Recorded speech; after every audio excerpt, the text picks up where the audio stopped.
사실 이 문제가 가장 중요한 문제이고 의사마다 시각차가 갈리는 부분입니다. 당연히 유치가 빨리 빠졌다고 당연하게 공간유지 장치가 필요한 건 아닙니다. 의사가 추천은 하겠지만 결국 선택은 보호자분들이 하시는 문제이고 반드시 추천한다고 따를 필요는 없습니다. 안녕하세요. 교정이 알고 싶다 교알TV 교정과 전문의 형재영입니다. 초등학생을 키우다 보면 치아적으로 누구나 겪게 되는 문제가 하나 있는데 바로 치아의 흔들림, 유치 발치에 관한 문제가 있습니다. 성인도 무서워하는 경우가 많은데 당연히 아이라면 더더욱 무섭기 때문에 불편감을 숨기거나 계속 손으로 치아를 만지거나 밥을 안 먹으려 하는 경우가 있습니다. 특히 요새는 식습관의 변화와 유전적으로 얼굴이 많이 작아지면서 치아가 나올 수 있는 공간이 부족한 경우가 많은데 이로 인해서 유치와 영구치가 1:1로 교환을 해야 되는데 그러지 못하고 영구치가 다른 쪽 유치의 뿌리까지 녹이게 되어서 같이 빼야 하는 경우가 많습니다. 물론 충치나 외상의 문제로 유치를 미리 발치해 놔야 하는 경우도 있습니다. 이런 식의 유치를 먼저 발치하게 되는 경우에는 치과에서 아마도 공간유지 장치에 대한 언급을 듣게 됩니다.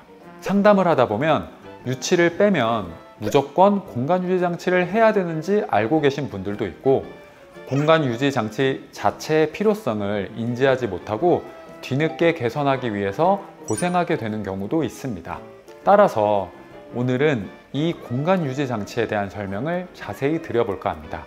의사마다의 보는 시각 차이가 있지만 제 기준으로는 교과서나 논문에 근거해서 공간유지 장치가 필요한 상황이나 필요 없는 상황에 대해서 이해하기 쉽도록 설명드려 보겠습니다. 우선 공간유지 장치는 말 그대로 영구치가 입 안으로 나올 때까지 공간을 유지해주는 장치인데 유치가 초기에 빠지면 바로 옆에 치아가 빠진 쪽으로 쓰러지게 되고 이로 인해서 부정교합이 발생할 수 있기 때문에 공간유지 장치가 필요하게 됩니다. 사실 이 문제가 가장 중요한 문제이고 의사마다 시각차가 갈리는 부분입니다. 당연히 유치가 빨리 빠졌다고 당연하게 공간유지 장치가 필요한 건 아닙니다. 의사가 추천은 하겠지만 결국 선택은 보호자분들이 하시는 문제이고 반드시 추천한다고 따를 필요는 없습니다. 많은 분들이 공간유지 장치에 대한 문제가 발생하는 나이대가 안으로는 8세 이후부터 대략 11세 정도까지라 생각됩니다. 측방 치열군이라 하는 치아가 교환하게 되는 시기인데 보통 이때쯤 유치의 충치 문제나 염증 문제도 많이 생기는 편이라 미리 발치가 필요한 경우가 덜어 있습니다. 아마도 유치를 빼야 하는 상황에서는 의사마다 큰 이견이 발생하지는 않을 거라 생각되지만 공간유지 장치를 하는 부분에 있어서는 생각이 많이 다른 경우가 있습니다. 일단 가장 유명한 프로핏 교과서에 나와 있는 문구를 보여드리면 영구 계승치가 6개월 내에 맹출할 예정이라면 예를 들어 치근의 2분의 1에서 3분의 2 이상이 형성되었다면 공간유지 장치는 불필요하다 라고 적혀 있습니다. 이 애매하게 적혀 있는 부분이 사람마다 의견이 달라지게 하는 부분입니다. 뒤에 내용을 더 추가하면 치아가 이동하여 공간이 재분배되더라도 치열궁 장경은 일반적으로 소실되지 않으므로 전치부 공간유지는 필요하지 않다라는 친절한 설명이 있습니다. 여기서 전치부라 함은 앞니부터 송곳니까지를 의미합니다. 보통 앞니 4개가 나오면서 유견치라 불리는 치아가 미리 빠지는 경우가 상당히 많은데 이때는 당연히 공간유지 장치에 대한 생각은 안 하셔도 무방합니다. 물론 애초에 공간이 부족해서 유견치가 빠진 상황이기 때문에 영구견치는 당연히 덧니처럼 나올 수밖에 없습니다. 유지장치를 안 해서 비뚤하게 나온 게 아니라 원래 비뚤하게 나올 운명이었다고 생각하시면 됩니다. 한 번 더 강조해드리면 유견치가 미리 빠진 상황은 공간유지 장치가 필요 없습니다. 사실 이 부분이 제가 이번 영상에서 설명드리고 싶은 부분이고 교과서에도 나온 설명인데, 하악 제1유구치가 조기 상실된 경우에 제1소구치는 치조골의 깊은 곳에 있지 않다.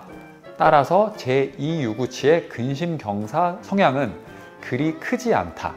맹출하지 않은 제1소구치가 제2유구치를 지지하는 경향이 있다라는 언급이 있습니다. 간단하게 말해서 유견치 뒤에 있는 앞에서 네 번째 치아가 미리 빠진 경우에도 다섯 번째 치아가 앞으로 쓰러질 일은 거의 없다라는 말입니다.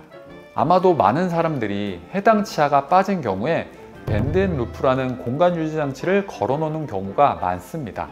물론 단 1%의 확률도 허락하지 않겠다면 할 말은 없지만, 그게 아니라면 유치 중에서 앞에서 네 번째 치아까지는 계승 영구치가 있고 뿌리가 반 정도 형성된 게 보인다면 굳이 공간 유지 장치가 필요 없다라고 생각하시면 될 것 같습니다.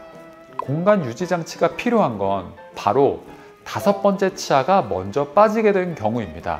치아 교합에 있어서 가장 중요한 건 제1대구치의 교합 관계입니다.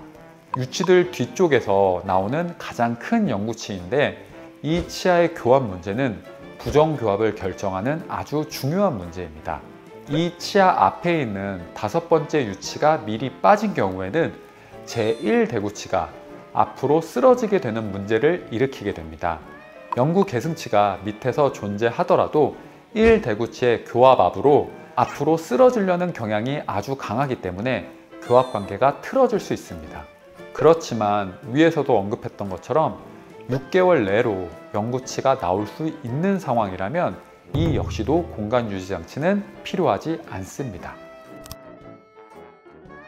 대부분은 고정형으로 남아있는 유치나 영구치에 쇠 밴드를 끼고 와이어를 접어서 치아가 움직이지 않게 잡아두는 형태를 사용하게 되는데, 가장 많이 쓰는 건 한쪽에만 사용하는 밴드앤루프라는 장치이고, 양쪽으로 문제가 있을 때는 랜스홀딩 아치나 링겔 아치, TPA를 활용하게 됩니다.